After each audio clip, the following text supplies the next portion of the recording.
का 14वां अध्याय नाग पंचमी व्रत का मैं हे देवी तेरे सामने पठन कर रहा हूँ।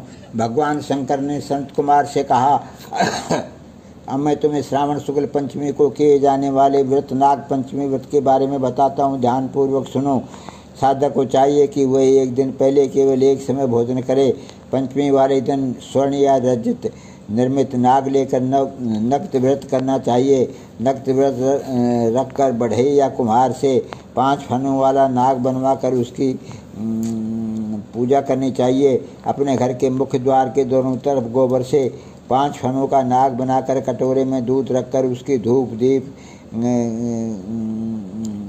गंध अक्षत करवीर मालती चमेली तथा चंपा के फूलों से पूजा करनी चाहिए। ब्राह्मणों को शुद्ध घी के लड्डू तथा खीर का भोजन करवाना चाहिए। काली नाग, तक्षक नाग, शंखपाल, वासुकी, शेष नाग, पद्म नाग आदि नागों को हल्दी व चंदन से दीवार पर बनाकर तथा नाग माता कद्रू को भी अंकित कर पुष्पों से पूजा करनी चाहिए। पूजन के पश्चात घी और खांड मिलाकर उनको दूध पिलाना चाहिए। उस दिन लोहे की कढ़ाई में पकवान बनाने वर्जित हैं। गेहूँ और दूध की खीर बनाकर भुने चने, धान का लावा और भुने जौ नागों को देने चाहिए। स्वयं भी उपरोक्त वस्तुओं का भोजन करना चाहिए। परिवार वालों को भी भोजन में ये वस्तुएं देनी चाहिए। सांपों की बाबे के पास गान वाद्य द्वारा उत्सव मनाना चाहिए। ऐसा करने वाले मनुष्यों को जीवन भर कभी सर्प डसने का भय नहीं रहता।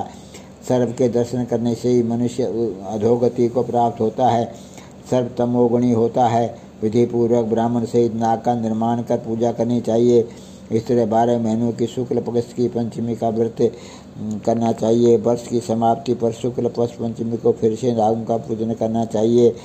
श्री नारायण जी जो सब स्थानों पर स्थित हैं, सब वस्तुओं को प्रदान करने की क्षमता रखते हैं, जो अपराजित हैं, उनको स्मरण कर नित्य निम्न वचन कहने चाहिए। हे प्रभु, मेरे वंश में हमारे पूर्वजों में से जो भी सर्पों के धन से अधोगति को प्राप्त हुए हों, वे इस व्रत से तथा दान से मुक्ति को प्राप्त हो जाएं।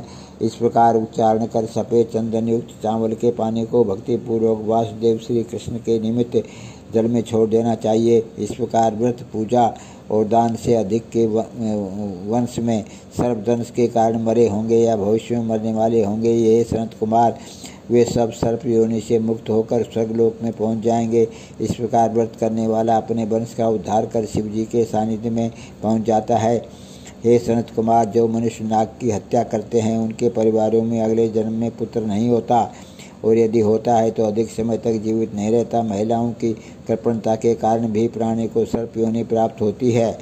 जो दूसरों की अमानत हजम कर जाते हैं, वे भी सर्प योनि में जाते हैं। जो प्राणी विभिन्न कारणों से सर्प योनि में चले जाते हैं, उनके उद्धार का एकमात्र रास्ता नाग पंचमी का व्रत ही है। जो प्राणी नाग पंचमी का व्रत नाग पूजा करते हैं, उनकी भलाई के लिए नागों के स्वामी शेष नाग और वासुकी नाग भगवान विष्णु से और भगवान शंकर से हाथ जोड़कर प्रार्थना करते हैं। शेष नाग और वासुकी नाग की प्रार्थना पर भगवान विष्णु और भगवान शंकर उन लोगों की सब मनोकामना पूर्ण करते हैं। वे प्राणी नाग लोक में अनेक तरह के भोगों को भोगकर वैकुंठ लोक में जाते हैं।